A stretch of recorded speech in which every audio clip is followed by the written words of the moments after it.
Hello everyone, Armchair. Today I'm going to bring you a little brief tutorial on the guide for the skill construction.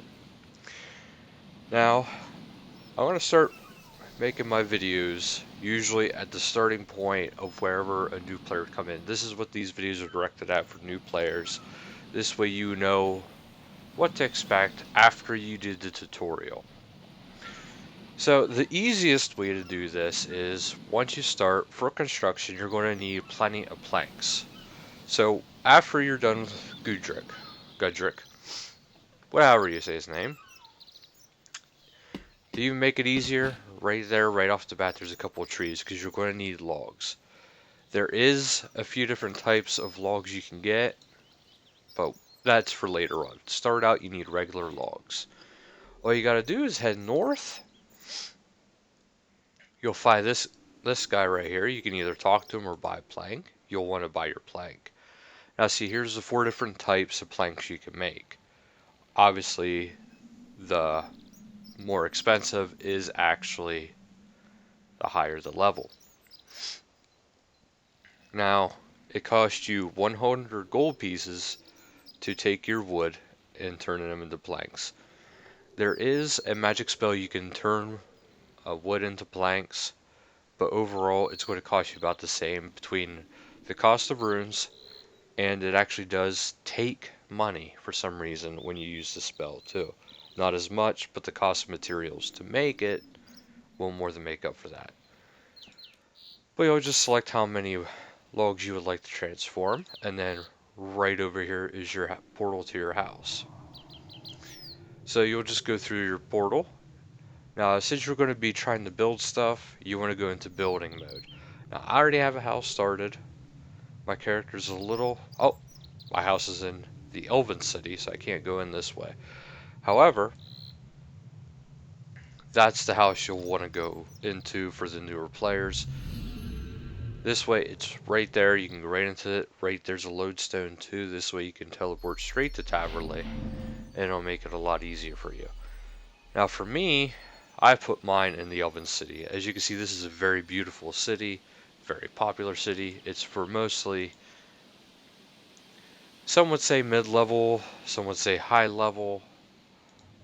It's right in that range. But yeah, you want to go into your building mode. In your building mode, this is where you're going to start making things. This is how you make your rooms. As you can see, like the doors are white. Now there is an update soon coming where you can actually alter this. So you can actually make certain areas walls. You can make certain area doorways. And you can also alternate where items are, rotate them and move them around within your house. But you'll start out with a normal simple garden. You can, as you can see, you get to update your plants and stuff like that. But you go right over here, you'll build your door hotspot, and then level 1 you can see there's a few things you can make right off the bat for level 1. This too requires gold.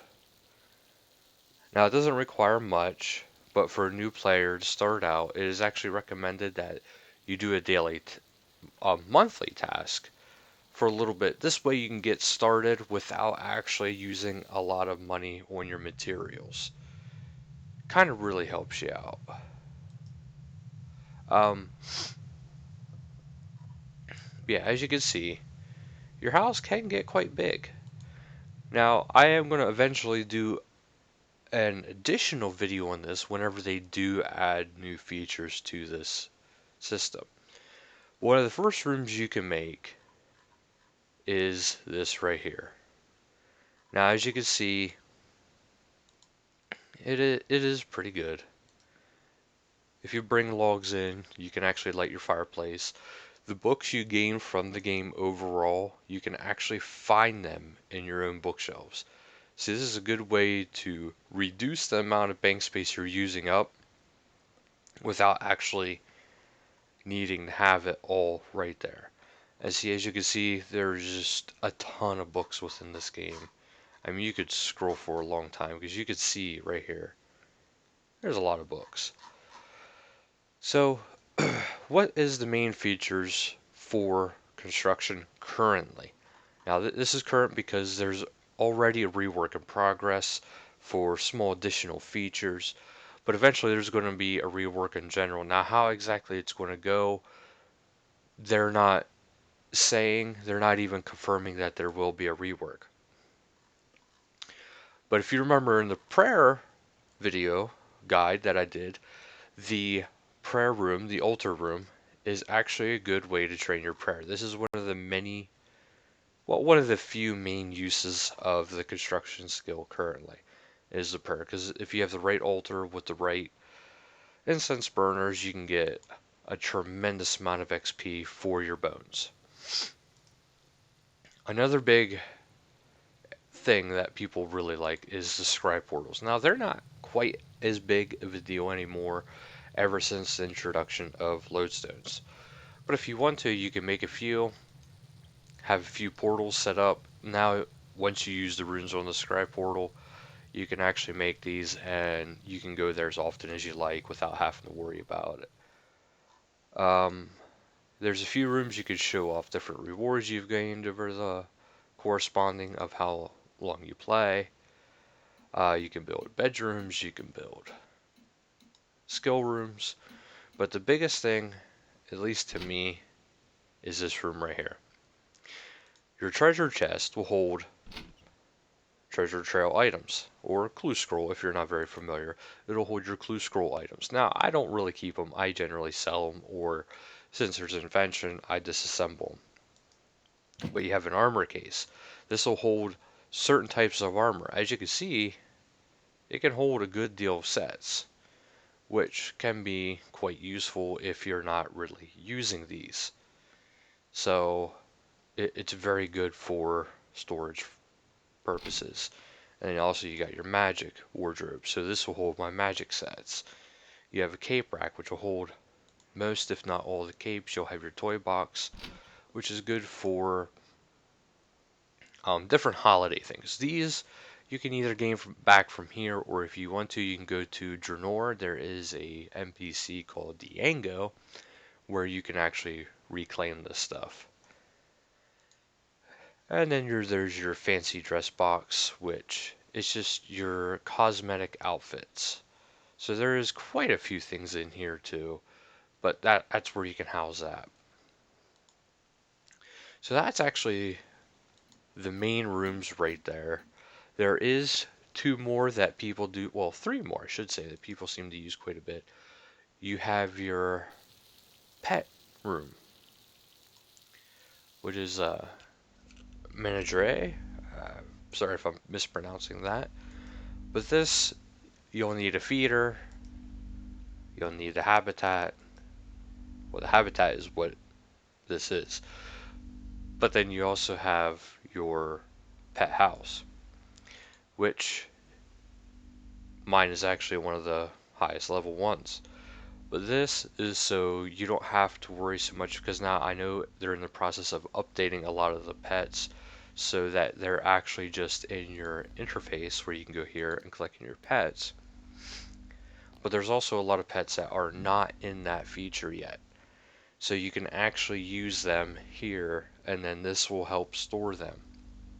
So as you can see, the construction skill is actually mainly used for storage, which is nice. That I have no idea, but right now has no purpose. And Infernal, or the charts in general, they have no actual purpose yet. There is a telescope. Now there is a diversions and distraction you can do, which is actually for mining. So every now and then you can see how far off a meteor is. See, look. Now you'll see there's a shooting star, and it looks like it'll land in the Caridian Desert within the next hour and a half to, well, about the next hour and a half. So I now know for the world I'm on, which is 89, that it will land within that time frame somewhere within the Caridian Desert. Which there is different sections within the desert, so don't get too worried whenever it says the desert, because you got the Caridian part, you have the Polnovich. There's different areas within the desert that is classified, much like within you have the different factions of Mistal, and you have the Ardougne area. I don't even remember all of them. The Crystal of Power, you could use an elemental staff on it. It can change the elemental power on it. Now, this doesn't, I don't think it really works for um, the specialty staffs like the Steam and the Lava. I don't believe it works on that, but I could be wrong. There is also Electron, which is actually kind of really actually quite useful. It could be made more useful, but currently this is what it can do. It can make you teleport tablets, which in some cases actual spell tablets too. Now, me personally, I think they could really improve upon this and add a little bit more spells into this to really help mages out. There is one more room that is actually kind of a big deal for players. Most rooms aren't too big of a deal, other than just the sake that you have them made and they look kind of cool. Now, this is the biggest room, the room that you'll probably use the most often, other than the ones for storage. But here, there is actual gear you can get that is higher level. And once you get to that higher level, you can use the gear on this stand, and it will repair the armor for you at a largely reduced cost rate. So actually, it is well worth, unless you have invention already locked and you have it augmented, which we'll get to a different day, that it is well worth using it on this instead of taking it to the Bob Axe Trader that is in Lumbridge. So you'll actually want to take your repairable gear here instead of him. It'll be a lot cheaper, a lot more worth it.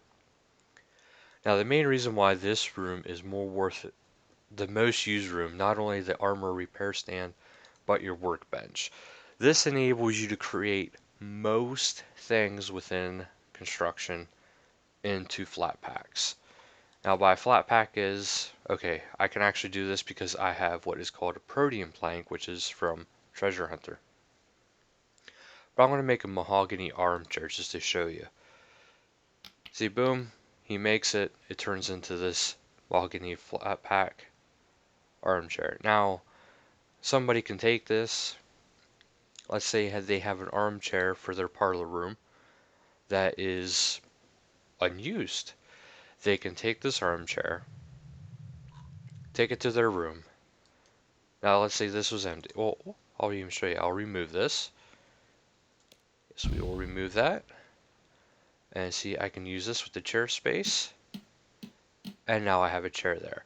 I didn't actually have to make it if I was the one that went out and bought it. It's a good way for players who can't quite make stuff completely furnish out their house. Well, I believe that is actually it for this video because there's not a whole lot to construction. It's mostly for displaying certain features like the skill hall and the quest hall. Really good features to really show off different things you have completed. Otherwise, it is mostly used for storage, unfortunately for now. However, there is talks of updates of building hotspots throughout Gielinor. Whether it's going to be confirmed or not, I'm not sure, but there is talk of it. There's also talk right now of being able to move around your room. So for instance, I could have the fireplace there, and have the bookshelves over there, and have the chairs over here. Or maybe let's say I want to do something different with the dining room. Let's say I want to have this all along the wall there and have the fireplace over here. Or let's say in the scrying room, I want to have all these portals along one wall. I could do that. Or even let's say this here room. I could have wall, and just one door on the front. So there is some updates that are coming to construction That is the one that is known. They are planning on making it so you can move stuff around, make it more convenient for you. I'm assuming that means you're also going to be able to rotate different items within it.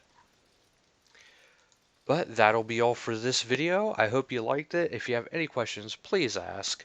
I will be glad to help you out, even if you are in game. You can find me. My game name is the same as it is on here. It is VidDraj. I'd be happy to help you. And thank you for watching. I hope you liked the video. And until next time, later.